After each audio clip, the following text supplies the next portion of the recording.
தாய் வீடு ஆகஸ்ட் 2026. மீத்திறன்மிக்க மாணவர்களது கற்றல் உத்திகள். எழுதி வாசிப்பவர் அகமட் பிஸ்தாமி. அறிமுகம். கல்வியானது தனிநபரின் அறிவு, திறன் மற்றும் ஆளுமை வளர்ச்சிக்கான அடிப்படை கருவியாகும். இன்றைய அறிவியல் மற்றும் தொழில்நுட்பம் வேரோடிய உலகில் கல்வியில் சிறந்து விளங்கும் மாணவர்களை உருவாக்குவது கல்வித்துறையின் முக்கிய நோக்கமாக மாறியுள்ளது. கல்வியில் உயர்ந்த அடைவுகளை பெறும் மாணவர்கள் பொதுவாக மீத்திறன்மிக்க மாணவர்கள், ஹை அச்சீவிங் ஸ்டூடெண்ட்ஸ் அல்லது கிஃப்டட் ஸ்டூடெண்ட்ஸ் என அழைக்கப்படுகின்றனர்.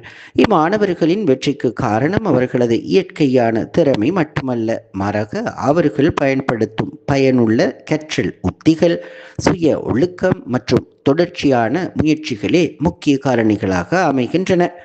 கல்வியியல் ஆய்வுகள் மாணவர்களின் வெற்றியில் அறிவுத்திறனை விட கற்றல் உத்திகள் அதிக தாக்கத்தை ஏற்படுத்துகின்றன என்பதை உறுதிப்படுத்துகின்றன.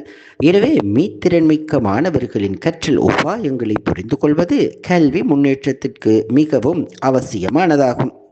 சுய ஒழுங்குபடுத்தப்பட்ட கற்றல்.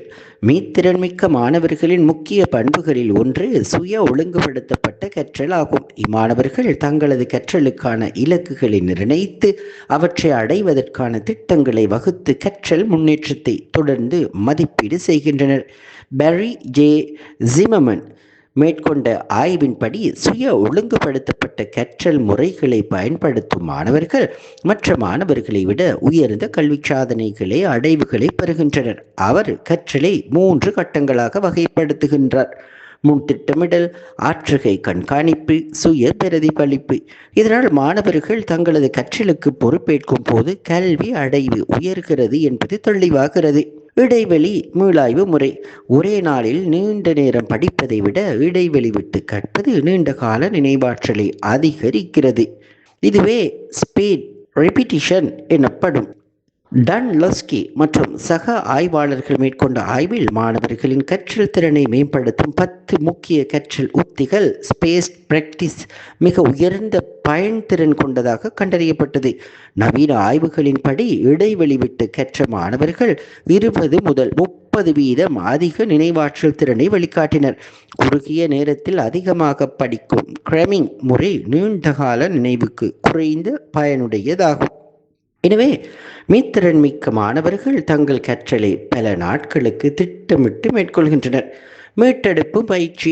படித்ததை மீண்டும் வாசிப்பதை விட மனதில் இருந்து நினைவு கூர்ந்து பயிற்சி செய்வது கற்றலை ஆழப்படுத்துகிறது. இதுவே மீட்டெடுப்பு பயிற்சியாகும். ரோய்டிகர் மற்றும் காப்பிக் மேற்கொண்ட ஆய்வில் சுய தேர்வுகள் மற்றும் வினாக்களை பயன்படுத்திய மாணவர்கள் நீண்ட கால நினைவாற்றலில் குறிப்பிடத்தக்க முன்னேற்றத்தை காட்டினர். ஆராய்ச்சி தரவுகள். மீட்டெடுப்பு பயிற்சியை பயன்படுத்திய மாணவர்கள் 50% வரை சிறந்த நினைவாற்றல் நிலைத்த தன்மையை காட்டினர். அடிக்கடி சுய மதிப்பீடு செய்யும் மாணவர்களின் தேர்ச்சி வீதம் அதிகரித்தது. இன்றைய கல்வியில் வினாடி வினாக்கள் மற்றும் சுய தேர்வுகள் முக்கியத்துவம் பெறுவதற்கான காரணம் இதுவாகும். வளர்ச்சி மனப்பாங்கு. மாணவர்களின் வெற்றியை நிர்ணயிப்பதில் மனப்பாங்கு முக்கிய பங்கு வகிக்கிறது. திறமைகள் முயற்சி மற்றும் பயிற்சியின் மூலம் வளர்த்து கொள்ளப்படலாம் என்ற நம்பிக்கை growth mindset எனப்படுகிறது. கரல் ட்விக் தனது ஆய்வில் வளர்ச்சி மனப்பாங்கு கொண்ட மாணவர்கள் தோல்வியை கற்றலுக்கான வாய்ப்பாக கருதுகின்றனர் என்று கூறுகிறார். OECD அறிக்கையின்படி வளர்ச்சி மனப்பாங்கு கொண்ட மாணவர்கள் கணிதம், மொழி மற்றும் அறிவியல் பாடங்களில் உயர்ந்த அடைவுகளை பெற்றனர். எனவே மாணவர்களின் திறனை பாராட்டுவதை விட அவர்களின் முயற்சியை பாராட்டுவது சிறந்த கல்வி நடைமுறையாகும். தொழில்நுட்ப ஒருங்கிணைந்த கற்றல். 21ஆம் நூற்றாண்டில் தொழில்நுட்பம் கல்வியின் பிரிக்க முடியாத அங்கமாக மாறியுள்ளது.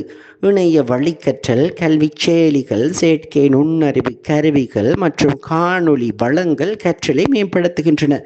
யுனெஸ்கோ அறிக்கையின்படி தொழில்நுட்பத்தை நோக்கமுடைய வகையில் பயன்படுத்தும் மாணவர்களின் கற்றல் ஈடுபாடு கல்வி சாதனையும் அதிகரிக்கின்றன. ஆனால் அளவுக்கு மீறிய திரை பயன்பாடு ஸ்கிரீன் டைமிங் கவனச்சிதறலை ஏற்படுத்தும் என்பதையும் ஆய்வுகள் சுட்டிக்காட்டுகின்றன. எனவே தொழில்நுட்பம் சமநிலையுடன் பயன்படுத்தப்பட வேண்டும். கூட்டுறவு கற்றல். மாணவர்கள் குழுவாக இணைந்து கற்றுக்கொள்வது அறிவு பரிமாற்றத்தையும் விமர்சன சிந்தனையையும் மேம்படுத்துகிறது. விகாட்ஸ்கியின் சமூக கற்றல் கோட்பாடு, சோஷியல் லேர்னிங் தியரி, கற்றல் சமூக இடைத்தொடர்புகள் மூலம் மேம்படுகிறது. ஜோன் ஹேட்டி மேற்கொண்ட ஆய்வில் கூட்டுறவு கற்றல் மாணவர்களின் கல்வி அடைவில் நேர்மறையான தாக்கத்தை பாசிட்டிவ் இம்பேக்ட் ஏற்படுத்துவதாக கண்டறியப்பட்டுள்ளது. குழு விவாதங்கள், இணை கற்றல் மற்றும் பிரச்சினை தீர்க்கும் நடவடிக்கைகள் மாணவர்களின் உயர்நிலை சிந்தனை திறன்களை வளர்க்கின்றன. பேரறிகை மெட்டாகக்னிஷன், தாம் எவ்வாறு கற்கின்றோம் என்பதை பற்றியும் தங்கள் சிந்தனை முறைகளை பற்றியும் சுய பகுப்பாய்வு செய்யும் திறன் think how to learn and think how to think பேரறிகை என வரையறுக்கப்படுகிறது. கற்றலில் மீத்திறன் கொண்ட மாணவர்கள் தங்களது பலங்களையும் பலவீனங்களையும் துல்லியமாக அடையாளம் கண்டு அவற்றுக்கேற்ப தங்களது கற்றல் உத்திகளை தன்னாற்றலுடன் மாற்றியமைத்துக் கொள்கின்றனர். ஜான் ஃப்ளேவல் என்பவரால் முதலில் அறிமுகப்படுத்தப்பட்ட இக்கோட்பாடு உளவியல் மற்றும் கல்வியியல் தளங்களில் பெரும் தாக்கத்தை ஏற்படுத்தியது. அதனைத் தொடர்ந்து மேற்கொள்ளப்பட்ட பல்வேறு ஆய்வுகள் இத்தகைய பேரறிகை திறன்களை பெற்றிருக்கும் மாணவர்கள் சிக்கல்களுக்கு தீர்வு காண்பதிலும் கல்விசார் அடைவுகளிலும் மற்றவர்களை விட முன்னிலை வகிப்பதை மெய்ப்பித்து காட்டுகின்றன. முடிவுரை. கற்றலில் மெய்த்திறன் கொண்ட மாணவர்கள் பிறப்பிலேயே அவ்வாறான ஆற்றல் பெற்றவர்களாக உருவாவதில்லை. மாறாக பயனுள்ள கற்றல் உத்திகள் மற்றும் தொடர்ச்சியான பயிற்சிகளின் மூலமாகவே அவர்கள் அத்தகைய ஆளுமைகளாக உருவாக்கப்படுகின்றனர்.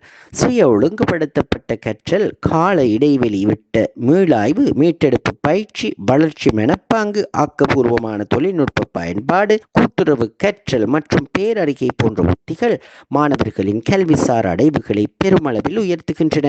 எனவே கல்வியலாளர்களும் பெற்றோர்களும் மாணவர்களிடம் இத்தகு உத்திகளை வளர்த்தெடுப்பதற்கான உகந்த சூழலை உருவாக்க வேண்டியது காலத்தின் அவசியமாகும். இத்தகைய கூட்டு முயற்சிகளின் மூலமாகவே உலகளாவிய தகுதி கொண்ட எதிர்கால அறிவுசார் சமுதாயத்தை முழுமையாக கட்டியெழுப்ப முடியும். நன்றி.